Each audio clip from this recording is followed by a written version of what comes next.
जय हिंद साथियों, मैं कुमार आप सभी का एग्री न्यूज के यूट्यूब चैनल पर आप सभी का स्वागत करते हैं। कैसे हैं आप सभी लोग? आई होप आप लोग स्वस्थ होंगे, मस्त होंगे, अपनी तैयारी जबरदस्त तरीके से कर रहे होंगे। तो आज के इस वीडियो में जो हम बात करेंगे कृषि जंतु या जीव विज्ञान के बारे में बात करने वाले हैं कक्षा 12 के। जो आप लोगों के लिए जो चैप्टर वाइज मैं क्लासेस लेकर आ रहा हूँ, इन्हें आपको नोट्स करते रहना, इनके जो भी इंपॉर्टेंट क्वेश्चन है, ताकि बाद में जब आप बोर्ड के एग्जाम के जो कम समय जब बचेंगे तब आप क्विक रिवीजन कर सकेंगे। ठीक है, तो बाकी के लिए मैं ये पीडीएफ भी आपको प्रोवाइड करा दूंगा टेलीग्राम ग्रुप में। आप लोग टेलीग्राम ग्रुप ज्वाइन कर लीजिएगा, लिंक आपको डिस्क्रिप्शन में मिल जाएगी। वहाँ पर आपको सभी के लिए अलग अलग, यानी कि अगर आप क्लास 10th के स्टूडेंट हैं, कोई भी अगर आपका भाई हो या कोई आपका जानने वाला हो तो वो भी ज्वाइन हो सकता है। क्लास 10th के लिए अलग से रहेगा टेलीग्राम, और 11th के लिए अलग से है, 12th के लिए अलग से है। सभी को मैंने अलग अलग बांट दिया है ग्रुपों में, ताकि आपस में कोई दिक्कत नहीं होगी। मान लो किसी कंटेंट में भेजता हूँ 10th का, तो आप 12th वाले को कोई प्रॉब्लम नहीं होगी। इसलिए सभी को अलग अलग कर दिया, और सभी के लिए अलग अलग क्विज भी है। टेलीग्राम पर आप अलग क्विज भी दे सकते हैं। व्हाट्सएप ग्रुप है, आप उसे भी ज्वाइन जरूर कर लीजिएगा, ताकि वहाँ पर आपको शॉर्ट जानकारी वहाँ पर मिलती रहेंगी। ठीक है, तो ये आपको जाना है डिस्क्रिप्शन में आपको मिल जाएगा, वहाँ से कर सकते हैं। ठीक है, अगर आपको वीडियो पसंद आए तो आप लाइक भी कर सकते हैं, लेकिन आप लोग शेयर और कमेंट जरूर कर दीजिएगा, इतना आपसे रिक्वेस्ट है। बाकी आप लोग जो है लाइक, जब आपको वीडियो पसंद आए, आपकी मर्जी होगी तो आप लोग जरूर लाइक करेंगे, वीडियो जरूर पसंद आएगी। ठीक है, बाकी मैं आपसे कहता हूँ थोड़ा शेयर जरूर करिएगा, कमेंट कर दीजिएगा। बस वीडियो को शुरू करते हैं। तो पहला क्वेश्चन आपको यहाँ पर दिख रहा होगा, निम्नलिखित में से सबसे छोटा अंडा होता है। सबसे छोटा जो अंडा है वो किसका होता है? तो इसमें जो आपका जैसे कि पहला ऑप्शन है शुतुरमुर्ग है, हमिंग बर्ड का होता है, कबूतर का होता है, होमोसेम्पियंस का होता है। तो इसमें किसका राइट हो जाएगा? अगर शुतुरमुर्ग की यहाँ पर बात करें तो समुद्र जो शुतुरमुर्ग होता है, इसमें सबसे बड़ा अंडा होता है।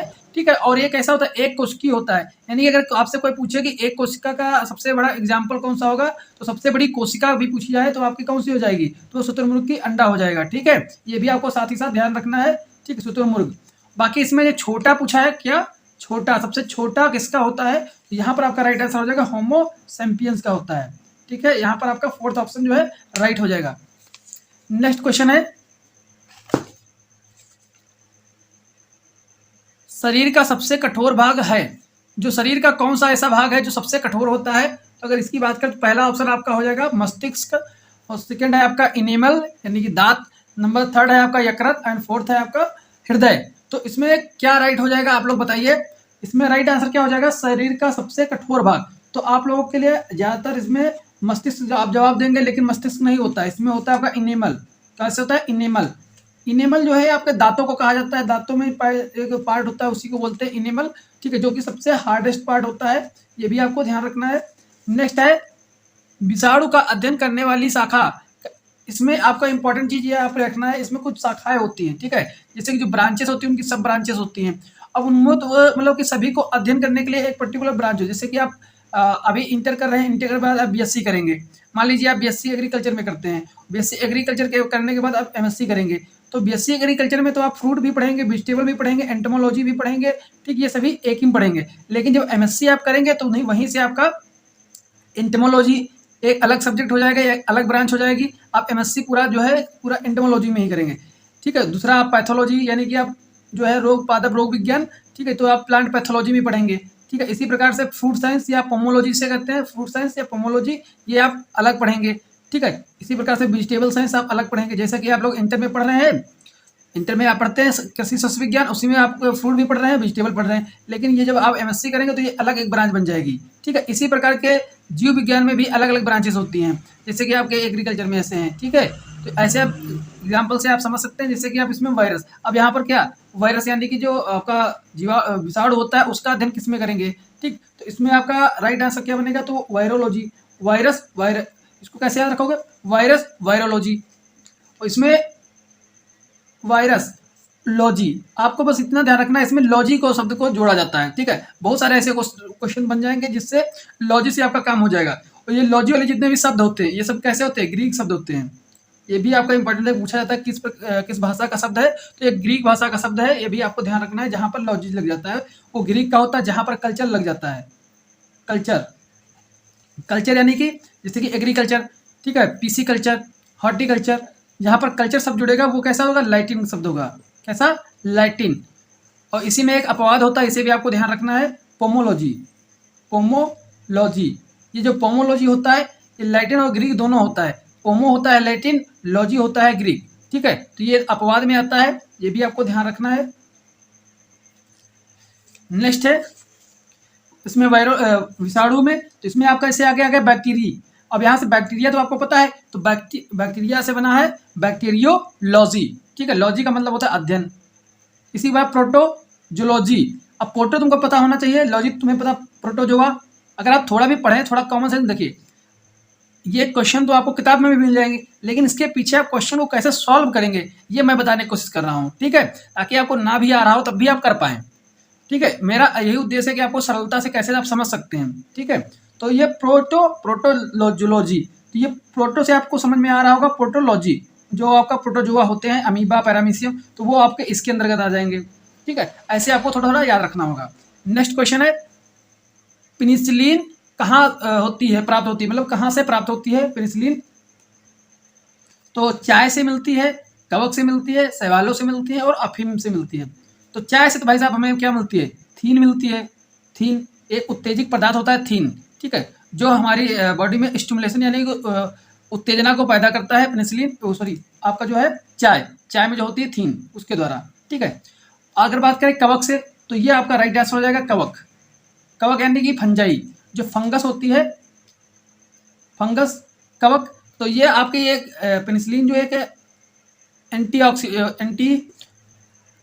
जो आपकी एंटीबायोटिक है, इस जो ये बनाई जाती है एक प्रकार से, तो निकाली जाती है, तो वो कहेंगे हम कैसे, कवक से निकाली जाती है। और इसके जो विज्ञानी जो उसने खोजा था, वो काफ़ी क्वेश्चन पूछा जाता है। तो अलेक्जेंडर फ्लेमिंग ने इसकी खोज की थी, ये भी आपके लिए इंपॉर्टेंट है, ये भी याद रखिएगा। अलेक्जेंडर फ्लेमिंग ने इसकी खोज की थी। ये कहाँ से निकाली जाती है, कवक से निकाली जाती है। पेनिसिलियम नोटाटम एक कवक होता है, उससे निकाली जाती है, बहुत इंपॉर्टेंट है ये। जो एंटीबायोटिक की अगर सॉरी जो एंटीबायोटिक की बात करें, तो ये होता क्या है, मतलब कि ऐसा कोई केमिकल, ऐसा कोई पदार्थ जो कि एक जीव से निकाला जाए, वह केमिकल किसी दूसरे जीव की लाइफ को इनहिबिट करे, मतलब कि उसको मार दे, ठीक है। तो इसी को बोलते हैं एंटीबायोटिक, ठीक है। मतलब कि एक जीव कोई ए है, ए कोई बी है, ठीक है, इससे कोई केमिकल या पदार्थ निकाला गया, और ये वाला जो है पदार्थ जो है ये इसके आक्रमण इसको फैलने से रोके, इसकी जो ग्रोथ है इसको चेक कर दे, इसको मार दे, इसी को बोलेंगे क्या, एंटीबायोटिक, ठीक है। और ऐसे में जैसे कि आप कोरोना वैक्सीन लगाए थे, ठीक, इसमें तो इस भी एक प्रकार से एंटीबायोटिक था, ठीक है। तो इसको ध्यान रखिएगा, ये होता क्या है। बाकी तो आपको डिटेल में जैसे कि चलेगा चैप्टर में, वैसे आपको बताता रहूँगा, ठीक है। तो यहाँ पर एक कवक राइट आंसर इसमें हो जाएगा। अभी में आप लोग जानते ही होंगे, क्योंकि आप लोगों में तंबाकू की खेती तो इसमें चल रही होगी। तो जो अफीम है ना, एक प्रकार से वो नशीली पदार्थ होता है। जैसे कि आप तंबाकू देखते हैं, तंबाकू से ज़्यादा खतरनाक ये होता है, और इसकी जो आपकी कल्टीवेशन है वो भी आप कर नहीं सकते ओपनली लीगल, ठीक है, क्योंकि इसके लिए फिर आपको लाइसेंस लेना होता है, ठीक है। तो अफीम तो आपको पता ही होना चाहिए। नेक्स्ट क्वेश्चन है मछली पालन का अध्ययन करते हैं। तो मछली पालन का अध्ययन किस में करते हैं, पीसी कल्चर में करते हैं, सेरी कल्चर में करते हैं, एपी कल्चर में करते हैं और पिगरी में करते हैं। अब देखो यहाँ पर क्या लग गया, कल्चर। तो कल्चर का मतलब है क्या है, लैटिन भाषा का शब्द होगा, पीसी, एपी, सेरी। तो इसमें आपको देखना एपी। अभी आप लोग अगर नहीं पढ़ेंगे तो पढ़ेंगे एपिस। एपिस किसे कहते हैं, एपिस कहते हैं मधुमक्खी को, किसको, मधुमक्खी को कहते हैं, किसको कहते हैं, मधुमक्खी को क्या कहते हैं, एपिस, ठीक है। एपिस जिसका साइंटिफिक नेम होता है एपिस इंडिका, ठीक है।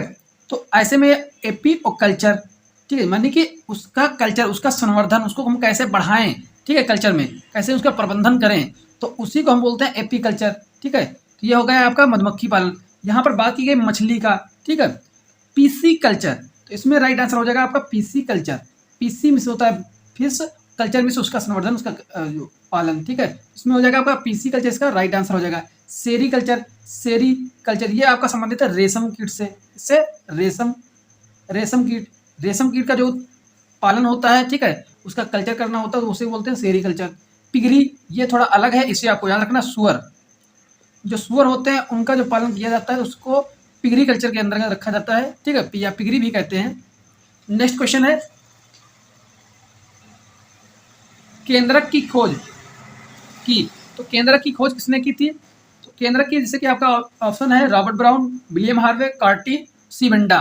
तो इसमें केंद्रक की खोज की अगर बात की जाए तो ये आपके हो जाएंगे रॉबर्ट ब्राउन साहब ने की थी। केंद्रक की खोज जो है और रॉबर्ट ब्राउन ने की थी।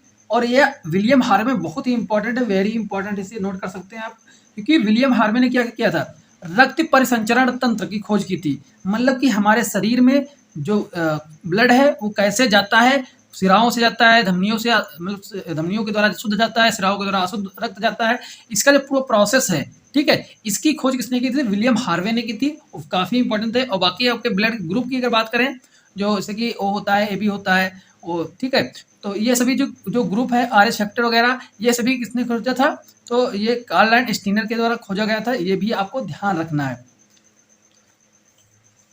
नेक्स्ट क्वेश्चन है, जंतु विज्ञान के जनक हैं, ये आपको मैं पिछले वाली वीडियो में बता चुका हूँ, जिसमें वेरी इंपॉर्टेंट जूलॉजी का बताया था। तो ऐसे आप लोग होमवर्क ले लीजिएगा, इसका आंसर आप लोग जरूर बताइएगा, ठीक है। ये आप लोगों के लिए होमवर्क रहेगा, क्योंकि मैं इसके पहले बता चुका हूँ। देखता हूँ कितने लोग कंटिन्यू, क्योंकि आप लोगों को कंटिन्यू जुड़ना होगा। ऐसा नहीं कि आप लोग थोड़ा पढ़े फिर छोड़ दें इसको। आपको कंटिन्यू अगर हमारे साथ तैयारी करना है तो कंटिन्यू बने रहिएगा, ताकि आप लोगों को अच्छे से अच्छा मैं कंटेंट देने की कोशिश करूँगा। बाकी तभी आपका कंप्लीट हो पाएगा, क्योंकि आप लोग अगर अभी कुछ नहीं पढ़ रहे हैं और आपको ज़्यादा समय नहीं देना है कॉलेज में भी, तो आप बिल्कुल अच्छे तरीके से आप जो भी मैं आपको मैटर दे रहा हूँ इसको नोट करते जाइए, आप तैयारी कर लीजिए। आप हर हाल में अगर आप कुछ भी नहीं पढ़ते हैं, समझ रहे हो, अगर आप कुछ भी नहीं पढ़ने वाले हैं कि कॉलेज नहीं जा पा रहे हैं, घर पर काम रहता है, ये सब है, तो आप बस इतना तैयार करते रहिए, आपका अच्छी तरीके से पेपर हो जाएगा। जंतु विज्ञान के जनक, तो इसमें अगर बात करें तो इसका राइट आंसर आपका अरस्तु हो जाएगा। वैसे बता दूं, क्योंकि बाद में कहोगे सब बताते नहीं है, तो इसमें राइट आंसर हो जाएगा जंतु क्या है जाएगा, जंतु विज्ञान के जनक अरस्तु हो जाएंगे। अगर आपका होमवर्क आपका ट्रांसफर कर दे रहे हैं किस पे, वनस्पति विज्ञान पर, ये भी मैंने बता चुका हूँ। वनस्पति विज्ञान के पिता कौन है, ये आप लोग कमेंट करके बताइएगा, पढ़ भी चुके हैं आप लोग फर्स्ट ईयर में, ठीक है। नेक्स्ट है, ग्रेगर जॉन मेंडल का जीव विज्ञान के किस क्षेत्र में योगदान रहा, सभी को पता होना चाहिए, किस में रहा है योगदान, किस क्षेत्र में रहा है जीव विज्ञान के, तो इसमें राइट आंसर इनका हो जाएगा अनुवांशिकी में रहा है। इसमें अनुवांशिकी जिसकी बोलते हैं जेनेटिक्स, ठीक है, इसमें रहा है। सूक्ष्म जैविकी क्या होता है, सूक्ष्म जैविकी को कहते हैं माइक्रोबायोलॉजी। इसमें क्या है, सूक्ष्म जीव, जो हमारे नग्न आंखों से न दिखाई देने वाले जीव जो होते हैं उन्हें हम सूक्ष्म जीवी कहते हैं, ठीक है। इन्हें माइक्रोब की सहायता से देखा जाता है, माइक्रोस्कोप से। तो जैसे कि एग्जाम्पल की अगर बात करें, बैक्टीरिया, जो आप दही खाते हैं, दही जो बनता है वो बैक्टीरिया से ही बनता है, तो उसके अंदर अगर देखेंगे तो उसके अंदर बहुत सारे बैक्टीरिया मिलेंगे आपको, ठीक, लैक्टोबैसिलस। तो वो क्या है, हमें दिखाई तो देते नहीं, लेकिन सूक्ष्म जैविकी जो है काफ़ी बेनिफिशियल भी होते हैं कुछ जीव, और कुछ जो होते हैं हानिकारक होते हैं, यानी कुछ लाभदायक भी होंगे, कुछ हानिकारक भी होते हैं। हानिकारक में जैसे कुछ बैक्टीरिया हैं, टाइफाइड वगैरह, टीवी के सभी क्या है, सूक्ष्म जीव ही होते हैं, लेकिन हानिकारक तो हैं ही। ऐसे आप पौधे में देखते हैं, पौधे में जैसे कि आप कोई फंगस देखते हैं, जैसे कि आपका लेड ब्लाइट है, उसमें क्या बोलते हैं आपका लेड ब्लाइट आलू में, ठीक है, लेड ब्लाइट और अल्ली ब्लाइट, ठीक है। तो इसमें जो है आपका किसी फंगस से द्वारा होता है, तो फंगस आपको दिखाई देता है कहीं, ठीक है। बैक्टीरिया होते हैं, वायरस के द्वारा होते हैं, तो ये सभी क्या है आपके, ये सभी इसके अंतर्गत आ रहे हैं, बैक्टीरिया और तुम्हारे जितने भी आपके वायरसेस होते हैं, ये सभी जो है आपके इसी के अंतर्गत आते हैं, सूक्ष्म जीव के अंतर्गत। इसी प्रकार विषाणु जैविकी, जो विषाणुओं के बारे में बताते हैं, ठीक है। जिस प्रकार से जैविकी होता है, सब चीज़ें हम लोग आपस में कोरिलेट हैं, बहुत माइन्यूट डिफरेंस होता है, ठीक है। बाकी आगे जब चैप्टर इसका आएगा पूरा सूक्ष्म जैविकी का है ही आप में, तो और डिटेल में बात कर लेंगे।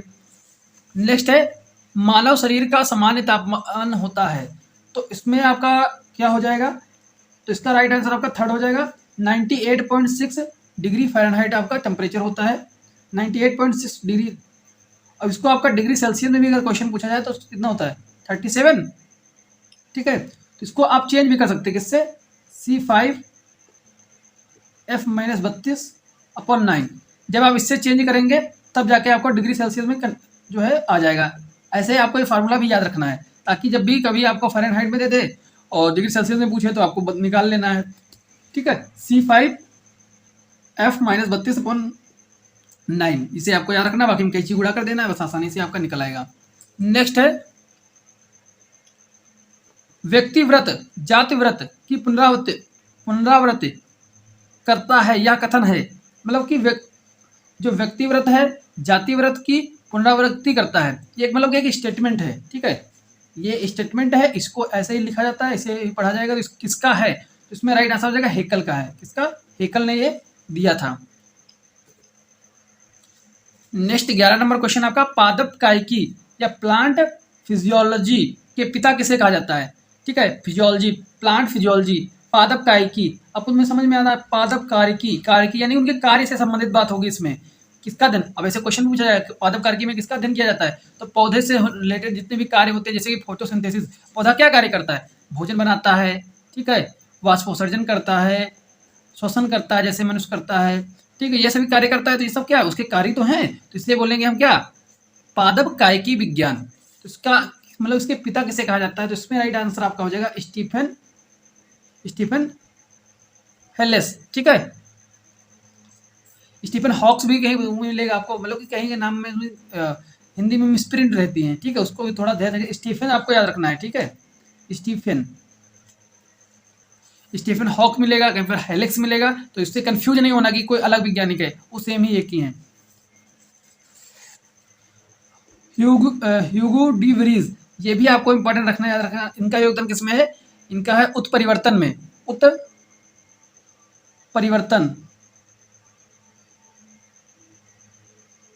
ठीक है, उत्परिवर्तन यानी कि म्यूटेशन, इसको बोलते हैं म्यूटेशन, मतलब कि कोई भी ऐसा जीव हो जिसमें सडन मतलब कि अचानक से चेंजेस आ जाए। मान लो कि तुम्हारे अंदर जो है तुम्हारे कानों पर बाल नहीं है, ठीक है, लेकिन अचानक से अगर आ जाए, ठीक है, मतलब कि एक तुम्हारे पिताजी के नहीं थे लेकिन तुम्हारे अंदर आ गए, ठीक है, और इसी प्रकार से मतलब पीढ़ी दर पीढ़ी मतलब अचानक ये चेंजेस हो जाते हैं, मतलब किसी कारण से नहीं, मतलब कि मतलब उसका कोई पहले से नॉन कारण नहीं होता है, अचानक से उसमें चेंज आ जाए, तो उसी को बोलते हैं म्यूटेशन या उत्परिवर्तन। तो इसकी खोज किसने की थी, तो ये आपके ह्यूगो डी वरीज ने किए थे, उन्हें ही पिता भी कहा जाता है। उत्परिवर्तन का पिता कैसे कहते हैं, म्यूटेशन का पिता, तो वो ह्यूगो डी वरीज को कहते हैं, ठीक है, ये भी आपको इंपॉर्टेंट है। आपके लुईस पास्चर भी आपके इंपॉर्टेंट है, कोश पास्टुलेट इन्होंने खोज की थी, ठीक है, मतलब कि इन्होंने खोजा था सिद्धांत कि हर एक कोई भी एक ऐसा कोई रोग नहीं है जिसके पीछे कोई कारक ना हो, ठीक है, इनका एक कथन था कि हर एक रोग के पीछे कोई ना कोई कारण होता है, वो कारण क्या हो सकता है,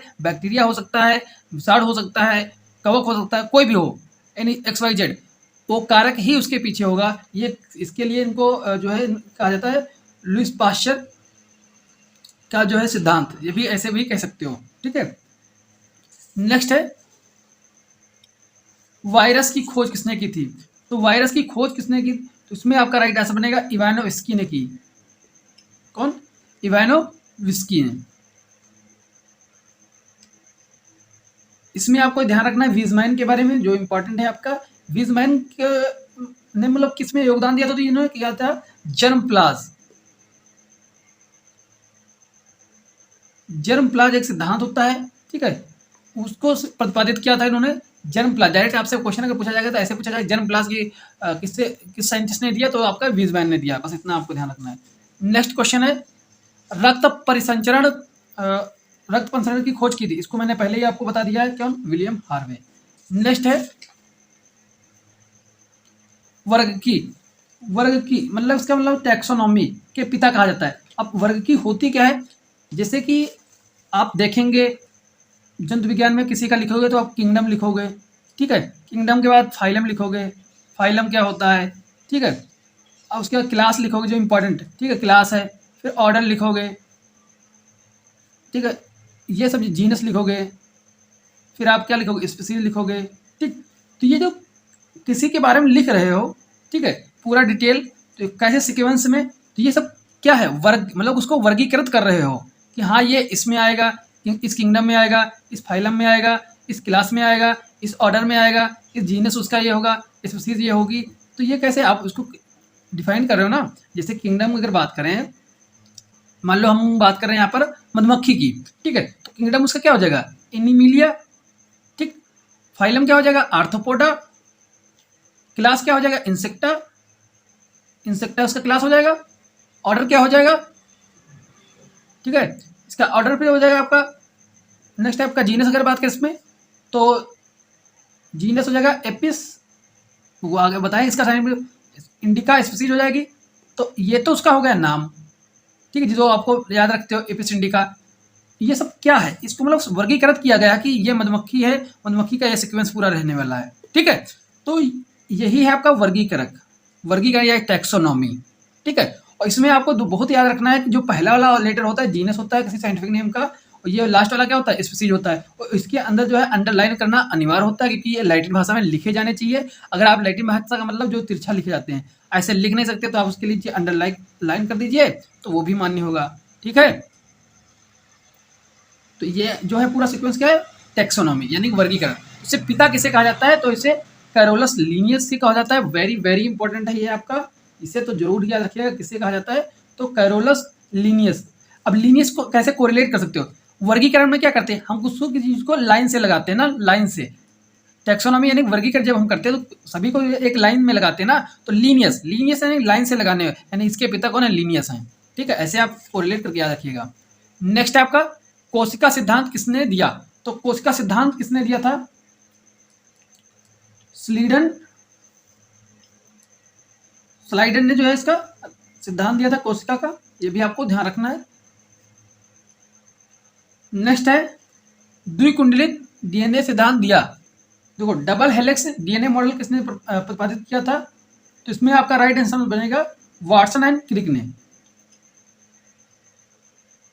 वाटसन एंड क्रिक ने इसका जो है सिद्धांत प्रतिपादित किया था। डबल हेलिक्स डीएनए जब आप देखेंगे ऐसे करके जो होता है, ठीक है, एसपी, इस पर आपको इधर नाइट्रोजन समाचार लगे होते हैं। ठीक है, एडेनिन ग्वानिन, ठीक है, ये सबसे एडेनिन थाइमिन ग्वानिन साइटोसिन, ये सब चीज़ें आपको लगी होती है। ये सब आपको ने जो चैप्टर आएगा उसमें मैं बताऊंगा। पिछली बार भी मैंने बहुत अच्छी तरीके से इसको बताया था, आप लोग देखे होंगे वीडियो अगर। ठीक है, तो वो सब मैं कराऊंगा, ऐसा नहीं कि कराऊंगा नहीं। इसमें क्या है ना, आज थोड़ा तबीयत खराब थी इसलिए वीडियो थोड़ा लॉन्ग हो जाएगा आराम आराम से पढ़ाने के लिए, तो इससे। और बाकी मैं इसको अच्छी तरीके से डिफाइन भी करूंगा जैसे भी चैप्टर आएगा। ठीक है, क्योंकि थ्योरी वाला पार्ट भी आपका कवर करना मुझे अच्छी तरीके से पता है, जो इंपॉर्टेंट थ्योरी है। बाकी जहां से नहीं बनेगा लॉन्ग क्वेश्चन वहां पर ज़्यादा डिफाइन करने की जरूरत है नहीं। ठीक है, तो इसमें आपका जो है राइट आंसर हो जाएगा थर्ड। ये थोड़ा कोशिका सिद्धांत किसने दिया था, तो इसमें आपका राइट होना चाहिए स्लाइडन एंड स्वान ने दिया था। स्लाइडन, ठीक है, स्लाइडन एंड स्वान ने दिया था। ठीक है, इसे करेक्ट कर लीजिए। स्लाइडन एंड स्वान ने किसका दिया, कोशिका सिद्धांत दिया था। तो बाकी तो आपको ओवरऑल इसमें इतने ही क्वेश्चन बनने वाले थे जो इंपॉर्टेंट थे, बाकी बनने वाले तो बहुत बनेंगे। ठीक है, जो इंपॉर्टेंट थे उसके मैंने जो बता दिए, आप इतना बस तैयार रखिएगा, आपका क्वेश्चन नहीं रुकेंगे। जब आपके एमसीक्यू आएंगे तो जो आप निश्चित आएंगे वो भी आप आसानी से कर पाएंगे। ठीक है, तो आई होप आपको वीडियो अच्छा लगा होगा, और मिलते हैं नेक्स्ट में, तब तक के लिए जय हिंद जय भारत।